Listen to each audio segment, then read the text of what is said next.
Hello, everyone, and welcome to another English-only listening lesson here at Study English with Us. Many students have asked for TK's recipe of the carrot cake that she made for my birthday, so here it is.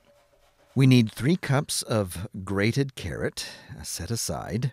In a mixing bowl, we put 2 cups of all-purpose flour, 2 teaspoons of baking powder, 2 teaspoons of baking soda, 2 teaspoons of cinnamon powder, a half teaspoon of salt. We'll mix all of these dry ingredients together and set aside. At this point, we should turn on the oven and set the temperature to 350 degrees Fahrenheit or 175 degrees centigrade. TK is using a 9 by 13 inch round mold. We grease the mold with some oil and flour. In another mixing bowl, add 4 eggs, 1 1/4 cups of vegetable oil, 1 cup of white sugar, 2 teaspoons of vanilla extract. Start the mixing at a low speed and then gradually increase the speed until the sugar is dissolved. When you add the dry ingredients to the mix, reduce the speed of the mixer so that the flour doesn't fly everywhere in your kitchen. Then mix well at a high speed for 2 minutes. Pause the mixture so that you can scrape the flour that has built up on the wall of the mixing bowl down to the center, and then start the machine again for another 3 to 4 minutes.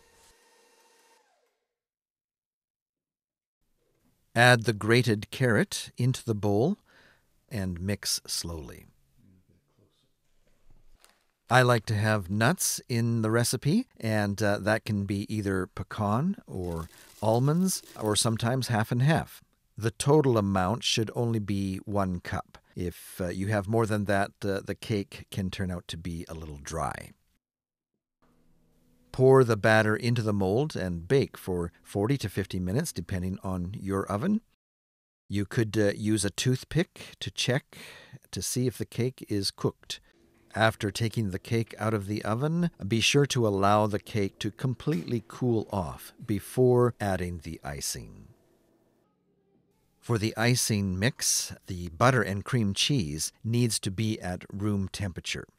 Use a half a cup of unsalted butter and 1 cup or 8 ounces of cream cheese. Mix until totally blended. Then slowly add 2 cups of powdered sugar. And then 1 teaspoon of vanilla extract. Keep the machine on for another 3 minutes. Use the icing mix to decorate your cake the way that you would like.